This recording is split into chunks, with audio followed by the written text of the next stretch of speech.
Hello dear students, I'm Betsy Miss here, and today we will begin with the second lesson of civics, that is the preamble to the Indian Constitution. In this lesson, you will understand that the values expressed in the preamble are humanistic. Humanistic or humanism is a value that is given to human beings, individually and collectively. The needs and the requirements of a human being to survive in a society properly. In this lesson, you will also understand the concept of sovereignty. You will get acquainted with the idea that in a democracy, political power rests with the people. And you will also understand that in a democracy, decisions are taken collectively through debate and discussion. So let's begin this interesting lesson. We learned in this previous chapter that the Constitution is an important document clarifying the rules of administration. The Constituent Assembly made the Constitution of India. Our representatives have to carry out the administration as per the law laid down by the Constitution. So in general, you have come to know what the Constitution is. Our Constitution is the fundamental and the highest law of the land. There are definite aims or purposes in making any law. Basic provisions in the law are made after clarifying these objectives. A systematic arrangement of all the aims and objectives of a law is the preface to the law.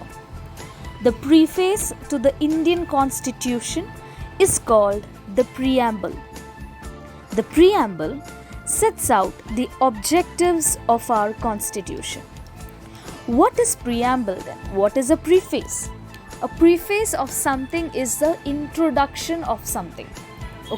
When we are talking about a preface, we are trying to talk about the introduction of something, and we will define about what you are going to see ahead.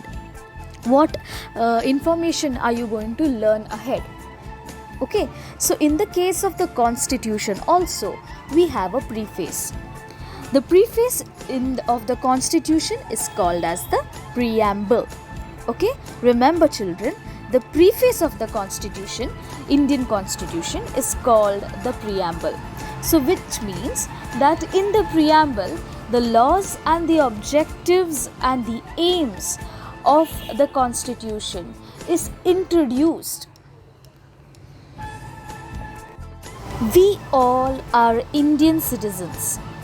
The preamble tells us what we all have to achieve as a people. The values, thoughts, and ideas in it are noble. The Constitution of India is the fundamental and highest law of the land present for India. And the preamble shows us a short introduction, shows the Indian citizens, that is all of us, shows us the introduction as to what we need to achieve as the citizens of India.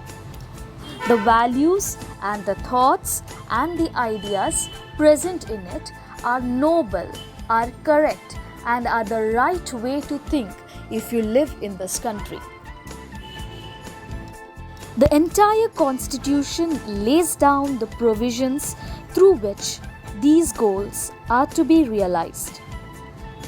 The preamble begins with the words, "We the people of India."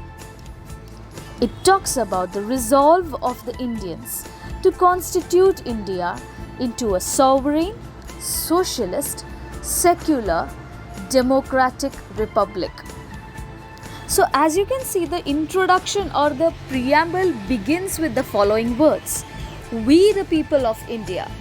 It's not talking about we the members of the parliament or we the member of the institution. No, we the people of India. That means it's like a pledge, that all Indians are having the same resolve or are having the same direction, that they want a republic that is sovereign, socialist, secular and democratic. Our resolve as Indian citizens states that we want the country to be a sovereign, socialist, secular and democratic republic.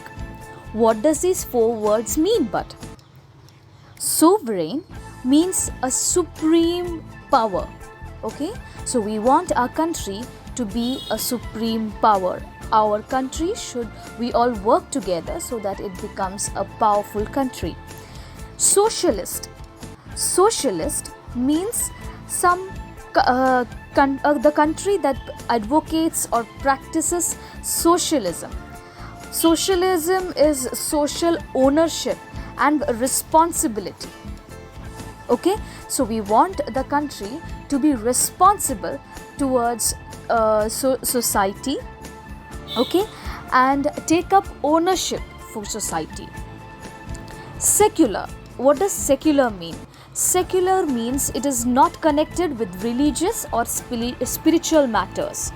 Secularism means that the country will not be having a soft corner towards religious and spiritual matters, but will be straightforward, giving equal importance to all religion and no preference to any religious or spiritual content, but having a very monastic order. Okay. The last word is democratic. Democratic is a form of government in which the people have the authority to choose their governing legislation. That means the power, the people sitting at the topmost positions that control the country will be chosen by the people of the country itself by the process of voting and other techniques. So we, the people of India, want a powerful country, a sovereign country, a socialistic country, that is a country that takes responsibility or ownership for society, a secular country, a country that does not give first priority to religion but first priority to the humanistic values and morals and needs of the citizens of India, and a democratic country, a country that is controlled by the people that are selected by the citizens of India itself. We shall now understand the meaning of each of these terms. Sovereign state. India was ruled by Britain for a long period. The British rule ended on 15th August 1947. Our country became independent. India became sovereign. We are now free to take decisions as we think fit in our own country. The word sovereign means that a state is not under the control of a foreign power. The most important goal of our freedom struggle was to acquire sovereignty. Sovereignty means the ultimate authority to govern yourself. Hence, like I mentioned before, sovereign country, a powerful country that can stand by itself and is not controlled by another country or another power. India became a sovereign country on 15th August 1947. In a democracy, sovereignty rests with the people. The people elect their representatives and grant them the permission to exercise sovereign authority on their behalf. Thus, the Constitution reflects the principle of popular sovereignty, and the government elected by the people makes laws on behalf of the people. A sovereign country is also responsible of taking care of the country based on the needs of the people that are provided the people will provide and mention their needs, and that has to be performed by the sovereign country, by the representatives selected by the citizens of the country. Socialist state. A socialist state is such a state where the gap between the rich and the poor is minimum. All have a right over the wealth of the country. It is ensured that wealth is not concentrated in the hands of a few people. A socialist country is a country that sees the citizens of India with equality and does not give preference to anyone. This may include religious matters, spiritual matters, or in the matters of money. All people in the country is given a chance towards the right of wealth. They can work towards money. If they work, they gain the money. No person is pushed back due to certain conditions. So this means that there should be a minimum gap between the rich and the poor, and the money should be circulated evenly, as far as possible, and there should be a proper economic flow among the citizens of the country. Secular state. The preamble states secularism as one of our goals. In a secular state, all religions are considered as equal. No one religion is considered to be the state religion. So there is no preference given to any particular region in a region or a state or in the country. Okay? Every religion is considered to be equal. The citizens are free to follow their own religion. State cannot discriminate among citizens on the basis of religion. Democratic state. In a democracy, the sovereign power is in the hands of the people. We are the deciders of who will stand at the highest position, running the administration of the country.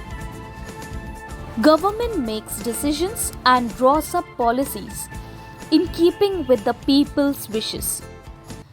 Government has to take important financial, social, and other decisions to promote common welfare.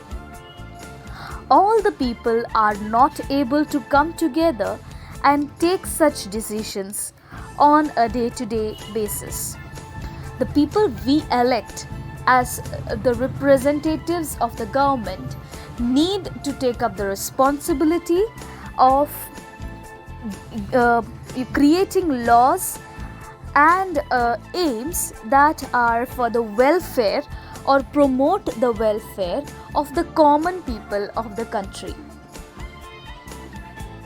Therefore, elections are conducted after a fixed period when voters elect their representatives. These representatives sit in the institutions created by the Constitution, like the Parliament or legislature and the executive. They take decisions for the entire population as per the procedure laid down by the Constitution. The representatives we elect on the basis of the votes given by the citizens of India, they need to sit together at an institution like the Parliament or legislature or the executive, and take decisions for the entire population, for everyone, every citizen of the country. They will be taking the decisions for us on the basis of the procedure laid down by the Constitution. Republic. Along with being a democracy, we are a republic. All public positions in a republic are elected by the people. No public position is occupied on the basis of hereditary succession. So there is no preference given to any sons and daughters of the people in the positions of the government. No hereditary preference or succession is given. So the son of the chief minister becomes the next chief minister, or similar conditions will not be considered. The people who are to sit at such positions will be elected by the citizens of the country itself. The positions like the president, the prime minister, the governor and the chief minister, the mayor, the sarpanch, etc. are public positions. Any Indian citizen fulfilling the prescribed age criterion can get himself or herself elected to any of these positions. In a monarchy, these positions may be occupied by members of a single family following the principle of heredity. A monarchy is where the members of one single family, that means the father, the son, the daughter, the wife, itself controls the entire or takes up all the positions of the administration.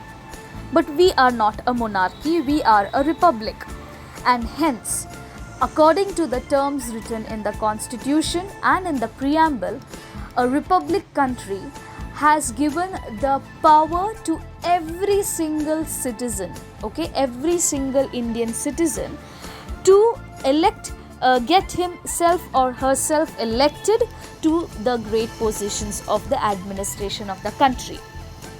All he needs to have is to fulfill the prescribed age criterion.